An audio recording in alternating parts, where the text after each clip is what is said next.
হামজা যে গোলটা করেছেন, এটা আমার কাছে মনে হয় যে বাংলাদেশের সর্বকালের সেরা গোল। অবিশ্বাস্য, মানে অবিশ্বাস্য এই দিক থেকে যে বাংলাদেশ দল ম্যাচটা ড্র করেছে।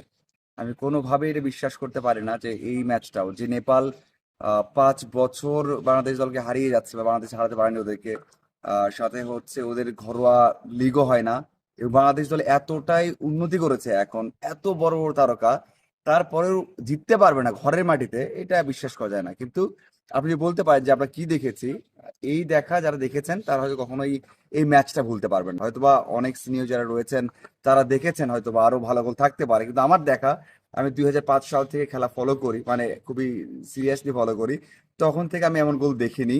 মানে এক কথায় অসাধারণ যে পেনাল্টিটা নিয়েছেন, সেটাও এক কথায়, এটাও বাংলাদেশের ফুটবলে দেখা যায় না। সো সেই দিক থেকে বলবো যে দুই দিক থেকে অবিশ্বাস্য গেম দেখেছি। একটা হচ্ছে বাংলাদেশ দল জিততে পারেনি, এবং প্রত্যেকটা বার ওই 90, 91, 92 মিনিটে গোল খাবে, সেটাই হয়েছে। এবং যে দলই হোক, সেটা অস্ট্রেলিয়া হোক, আর্জেন্টিনা হোক, মানে পর্তুগাল হোক, অথবা সেটা নেপাল হোক, সবার সাথে এই সময় গোল খেতেই হবে। কিন্তু ওই যে হামজার 2 গোল, আমার কাছে মনে হয় ওটা হচ্ছে ঐতিহাসিক, সর্বকালের সেরা।